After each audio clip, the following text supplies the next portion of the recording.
Hello everybody and welcome back. I'm Christo. This is a quick after action report on my Brazil game I just did in Victoria 3. I originally intended to record this one, but I was spending too long just not understanding the new systems. So I scrapped that. But let me just tell you a little bit about this campaign because it was a fun one. The top line verdict is if you have not played Victoria 3 since the latest, oh my goodness, a lot of starvation going on because of this war in Africa. If you've not played Victoria 3 since the latest update, and you didn't hate it previously, but didn't really like it, I suggest you give it another go at the moment. It's in a good place, in my opinion, if you use the mods. I'll link 2 mods in the description, which you should absolutely use. One of them is a package of many other mods made to work well together. Without those, the UI is unpleasant in various ways, in my opinion, but with them, pretty good. The new patch, I'm not going to give you a big tutorial. I'm no Victoria 3 expert, but it's good. It's good fun. The treaties system is good. The reason I'm ending this campaign here, by the way, you'll note that it's not the end of the timeline, is that there was an update, and when I loaded back in, the AI broke all my treaties. So I lost my investment rights in Germany and France and England, which was kind of insane, and is why we have some pretty nice, 1.6 million company profit, 1,600,000. 700,000. These guys, Panama, obviously not doing so hot, but still, it was a fun game. It was a fun game for sure. Do I have the biggest, most profitable companies? I do. Nice. My Metalworks Corporation is indeed even larger than, what is this? A clothes and, wow, how do you have 400 dye plantations? Crazy. Anyway, yeah, largest corporation in the world is this, and a huge part is because of all these regional HQs.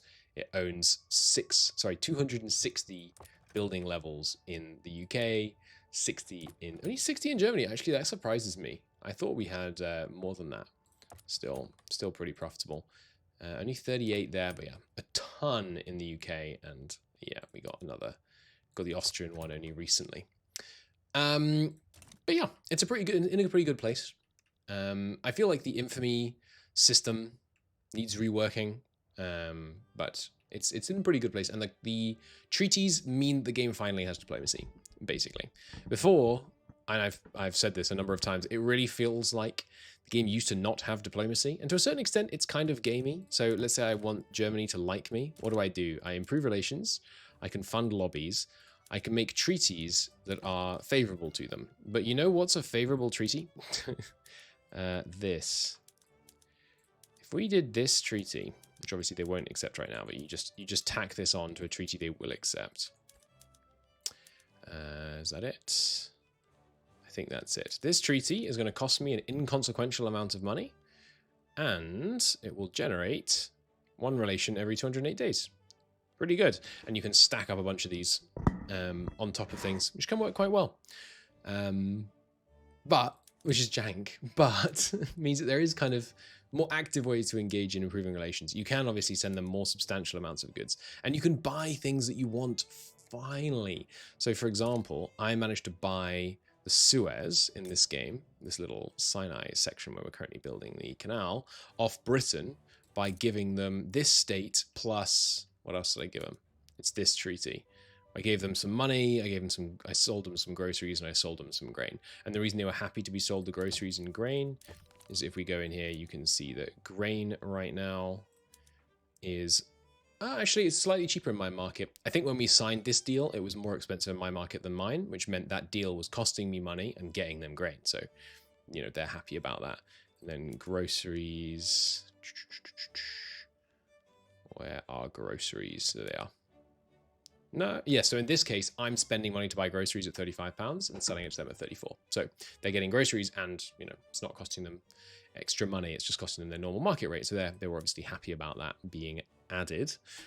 But yeah, the treaties, pretty good fun. And I use them to great effect in this game. They'll continue to be balanced and rebalanced, which I imagine is what's happened between 1.9.6 and 1.9.7. I started on 1.9.6. It's now 1.9.7. Yeah, the fact that I got investment treaties on Great Britain and France and Germany and Austria, a little mental. It meant my companies could go kind of buck wild. I'm going to be playing, I think, a substantially more aggressive game as Russia in my next game. To look forward to that. We'll talk more about that in a minute. So I'll probably struggle to get as many investment rights. And I think it feels like they're less willing to give it up right now. Yeah, minus 55. That's pretty big. That's pretty big. Their GDP is actually bigger than ours. We are the number 2 great power.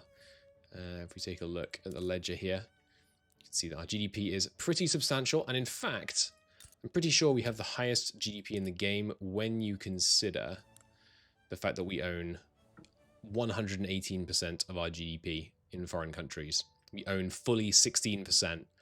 I mean, rounding up 16% of the British Empire, which of Great Britain, which I guess is not the British Empire because that includes other colonies and so on. But yeah, 12% of the German Empire, 52% of the French Republic, 31% of Japan, 21% of Austria, 29% of Bengal. Oh yeah, that's right. So weird thing happened in this game.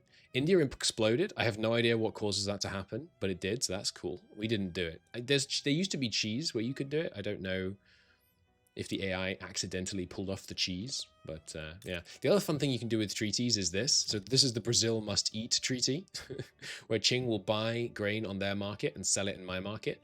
This is going to be making them a substantial amount of money. There's grain.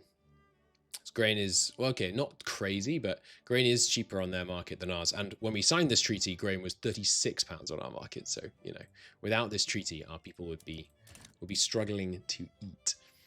But yeah, it's good. The treaties are fun. What's the other main thing in this update again? Is it the company's changes? The company changes are kind of cool. I don't really see the point of monopoly rights. Other people say they're good, so I must be missing something. I think it just gives your company a boost early, basically. But the thing is, my textile mills, no, I don't have a textile company. My tooling workshops, if I go to the building registry, tooling workshops in my country, sorry, not glassworks, reset filters. My country, where are the tooling workshops? Give me a second here. There they are. They're all owned by the company anyway, literally every single one of them. So what's the function of the monopoly rights? I guess it means they build them rather than the general private investment queue building them, so they get built faster. But it just seems like, I mean, authority is so valuable now, it feels like, that, I don't know. At one point we were like 4 charters above the limit, because the ability to give out extra goods to industries, I didn't pick these industries to be fully optimal, by the way. So don't take this as guidance. The prestige goods seem fun as well. I didn't really notice the impact of the prestige goods very much, but the precision tools do seem kind of cool. So like, is your productivity higher because you have an input of prestige tools? It is, but like 3%. I mean, it's not terrible, but it doesn't seem massively impactful, especially because if you were building much bigger workshops, they'd be much more impactful. But yeah, that was fun. And I feel like I had fun with the military system in this game. We fought America quite a few times. We do have a little treaty port up here in Brooklyn. I thought it was going to take like this bit of the state from them. It's unfortunate that it didn't, but it is quite funny to have a trade center here with a weekly balance of 32,000, yoinking all this stuff out of the American market and us getting the credit for it. This is owned by, yeah, that's the Metalworks company that I gave the ability to invest in trade.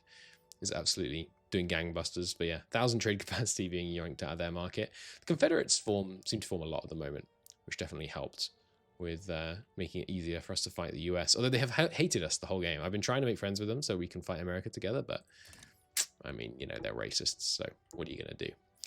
I think that's most of it about this game. Oh yeah, I like the power projection from fleets with the blockading. It seems really cool.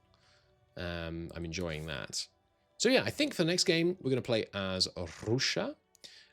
My objective as Russia is to not empower the trade unionists. I think it would be interesting to try, because I feel like every time I play Victoria 3, I go on exactly the same path. And it's only 1902, we haven't kind of gone fully down this road. But I kind of like the idea of not empowering the trade unionists as Russia and staying a kind of industrialist, intelligentsia, upper class situation. Like maybe we try and, I mean, we got autograduated graduated taxation on this one, but if we could go graduated taxation, but still with wealth voting or something, I feel like that could be funny. But yeah, we'll see how that goes. We'll see how that goes. One thing I don't like about the treaties is the dice rolls. They're dumb. I might mod them out. Make it so that if it's at plus 15 or plus 20, they just always accept. And if it's below that, they always refuse. That'd probably be annoying to mod because AI acceptance stuff tends to be tricky. But yeah, I don't like dice rolls. Some people do. That's fine. I don't. So I might try and get rid of that. But it just motivates me to save scum, honestly. Which is another reason why I should record the campaign, because then I won't be able to, which should be good. What else is worth saying about this campaign? I think that's most things. I think it was pretty good.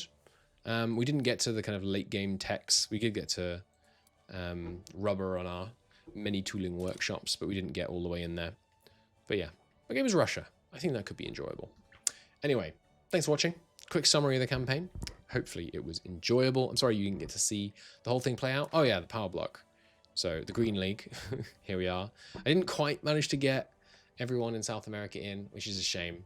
But we worked on it, and yeah, taking external trades just because we were kind of playing around with the new trade mechanics. That's the big thing from this update, obviously. It's the trade. I remember now. Yeah, the company seems really good. Construction seems like a must-have, and freedom of movement seems like a must-have. So I'm kind of looking forward to playing as Russia and maybe going lower immigration, because Russia obviously starts with such a monstrous population. But at the end of the day, you're always going to need more people. So I don't know. I guess unless you're Qing, in which case you just struggle to employ everyone.